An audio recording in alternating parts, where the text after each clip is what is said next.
All right, so we're doing a little bit of like a soft lit face without all the details.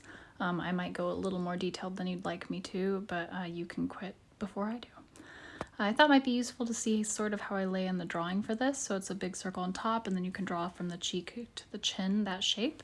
And then you can use the bottom edge of, halfway down the face, we place some eyes, sockets, kind of space the hair around it, the ears are coming forward, just pulled a random face. And then I'm softening and making sure I don't have too much loose graphite on it before I get going. Don't make your necks too skinny. Remember, your necks are almost always as wide as your full jawline. So the first things we're going to approach with this are the shadow colors. I like to do them in a purple. It looks good on almost every skin tone.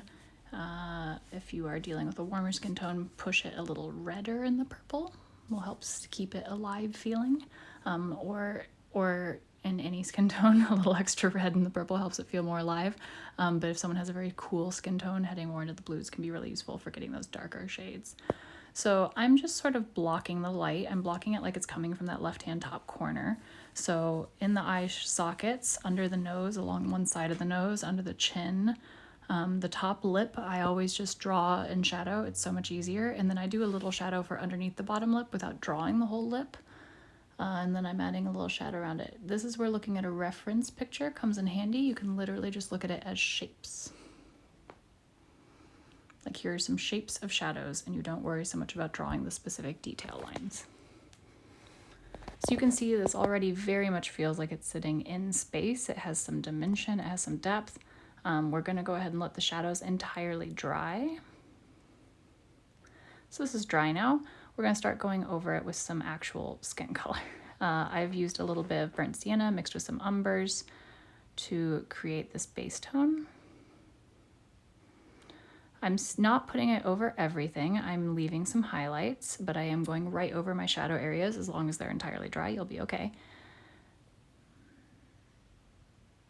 And then adding another layer of it to get some darker values. So we're kind of doing 2 layers of skin tone, one that's real faint and washy, and one that has a little bit more depth to it. So you can already see we've got a pretty good amount of depth here. This might be where you would like to stop. Just in case, I'm going to keep going. For hair, I like to paint kind of the shadow of it. You usually get a highlight, like a barred bright highlight somewhere in hair. So I've kind of made one up here that it's, the volume comes away from the part and turns around the head, that we get a little bit of a highlight there.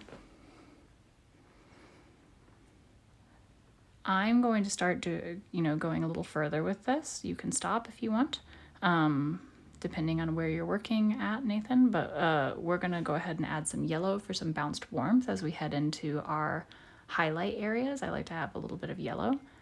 And then we are going to start adding some pinks and things to help bring life back into the color. Generally speaking, pinks pool where blood pools in the body. So that would be our cheeks, like tips of noses, ears, joints, fingertips, collarbones.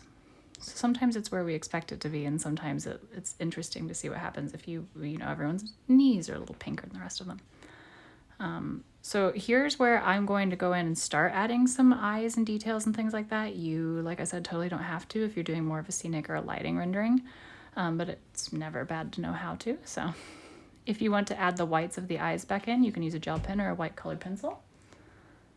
And all of a sudden we have more dimension. I put the highlight back on the nose and a highlight on the bottom lip.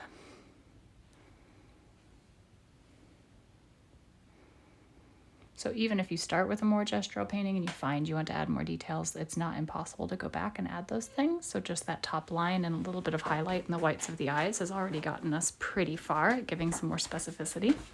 I'm using colored pencils here to help block in and add some warmth into the facial features without overwhelming such a small painting.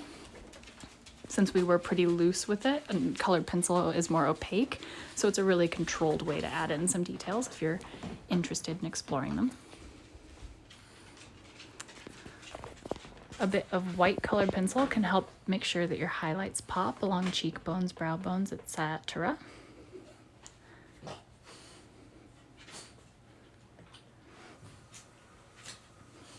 And I I bumped my camera there. Forgive me.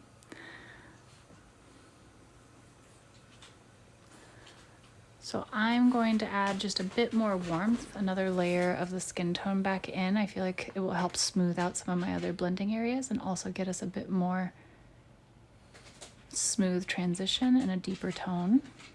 Bring some warmth back in. I'm using the burnt sienna without a mix in it. And then you can use a pencil or your ink to add more line work if you wanted. It's up to you. But like I said, there's multiple points along this where you could stop and call it done.